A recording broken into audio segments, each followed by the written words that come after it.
Morning, thank you for coming. I'm First Deputy Superintendent Eric Carter. Today we're joined by three of our community partners from the West Side.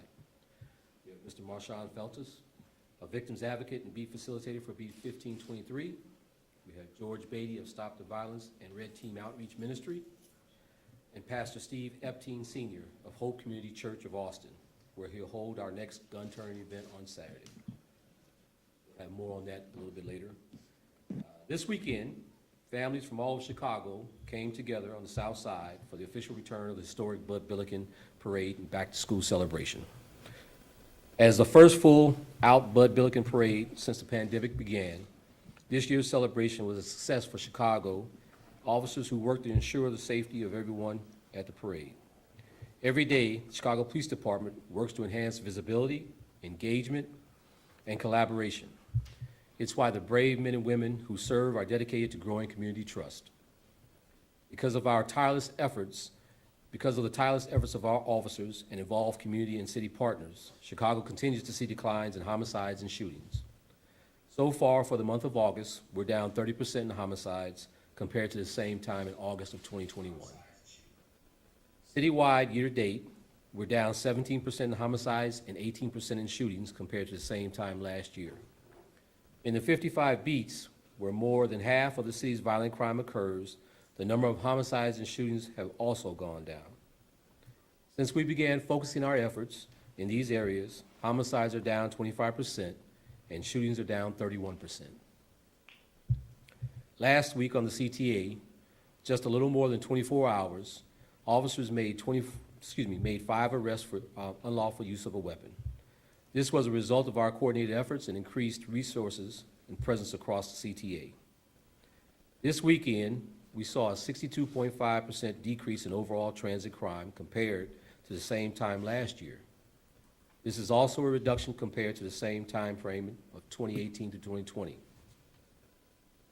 Overall, crime on the transit system is up 40%, but we are continuing to enhance resources. We will remain visible and engaged so that all customers feel safe on public transit. Around the city over the weekend, officers made more than 40 gun arrests.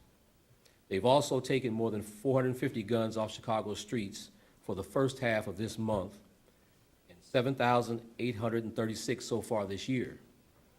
This weekend alone, our officers recovered 89 guns. The department will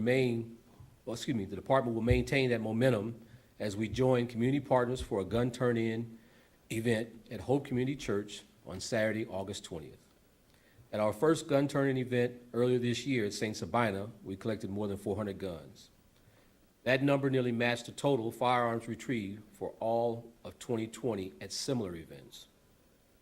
Getting guns off our streets and keeping them out of the hands of individuals who should not have them is a top priority.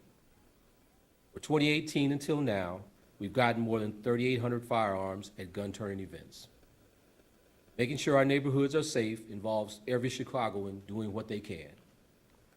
Chicago Police Department will keep collaborating with partners at every level, from local and federal leaders to Community Safety Coordination Center to the community and faith-based organizations across the city. Our conversations with the commander meetings will continue to be held in every district. And there are many ways to make progress, but the best way is for us to do it together. Now I'd like to bring up Director Glenn Brooks of Community Policing for a few comments.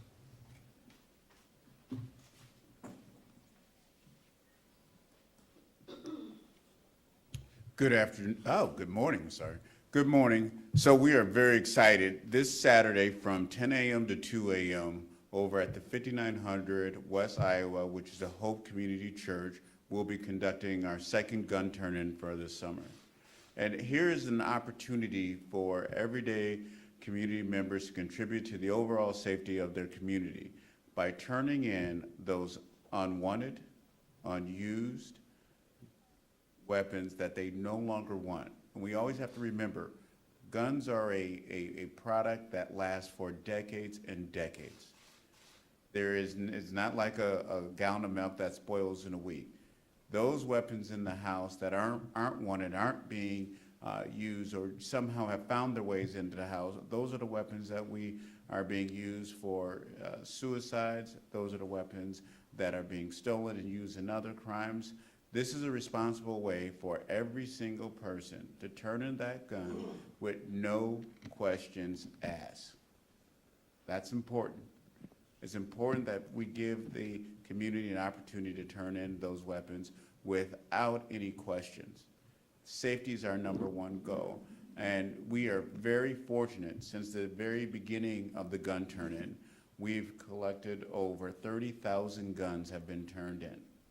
And that is only possible by our community partners, such as Hope Community Church, and one of our best partners, and they have participated with us a number of times, is Pastor Epstein, and I'd like to bring him up to give a couple words, but he is one of our best community partners in the Austin neighborhoods who is really contributing to the overall safety of Austin. Pastor?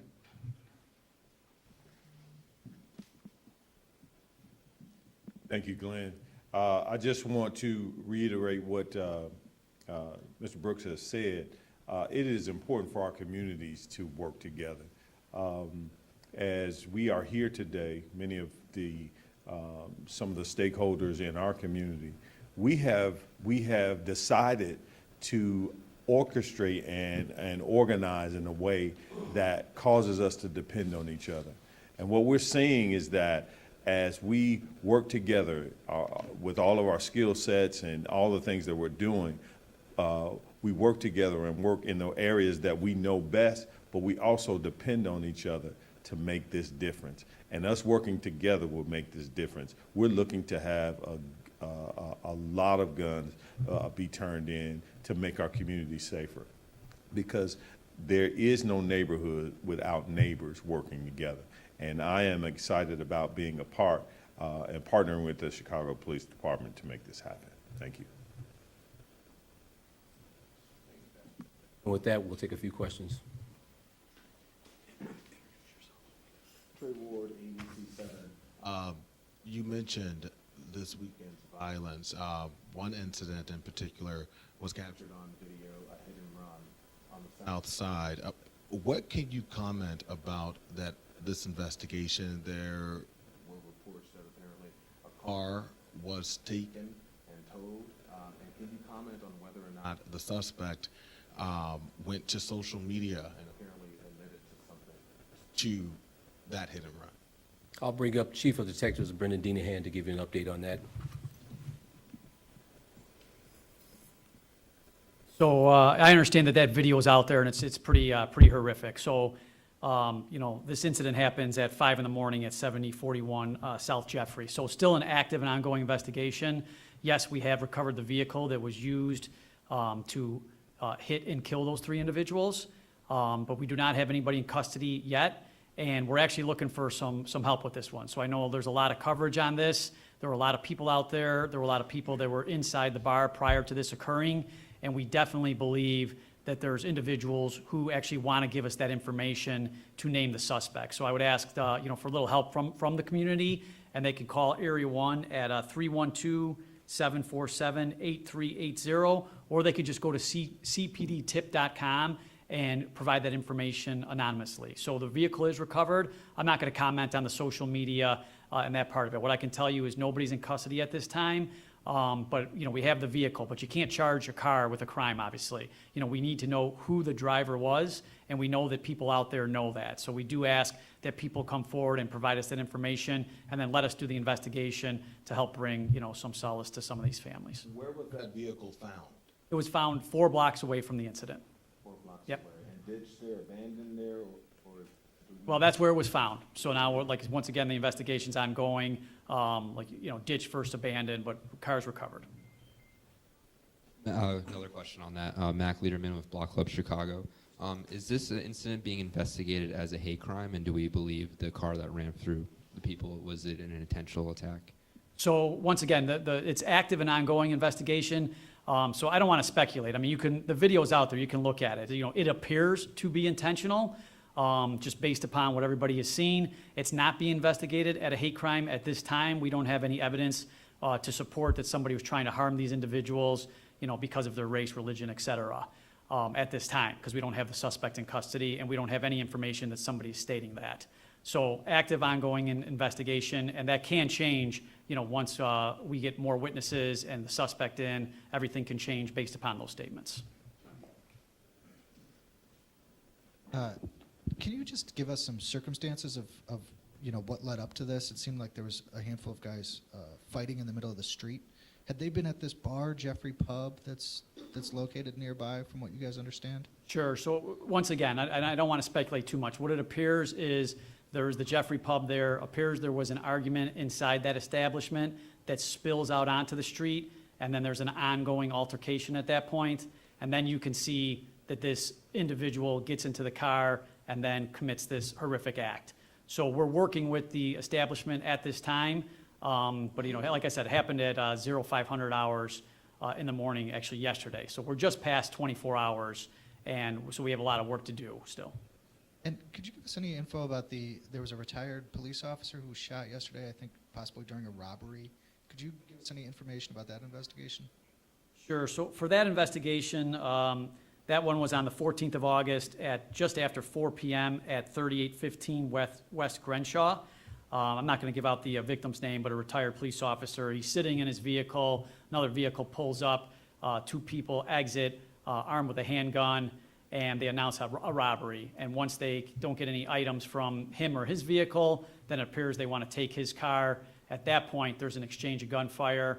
He's struck, and we believe one of the suspects is struck as well. And there's an individual who showed up at a hospital much later. And once again, pretty active and ongoing investigation. We cannot put that individual at the scene at this time, but we believe this may be a person of interest based upon all the circumstantial information we have at this time. We still have a long way to go in that investigation. Last follow-up question.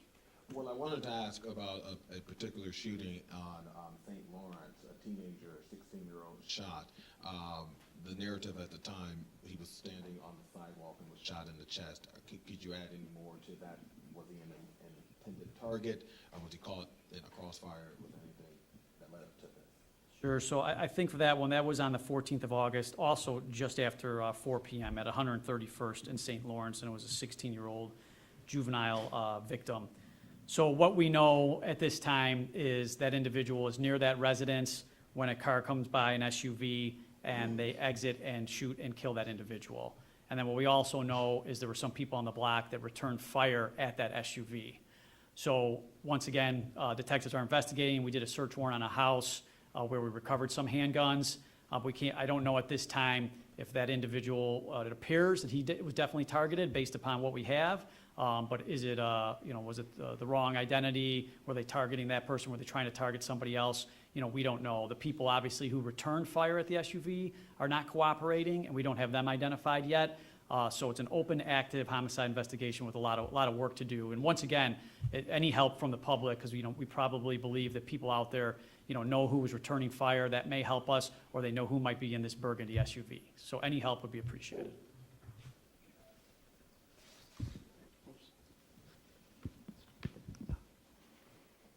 That concludes. Thank you for coming.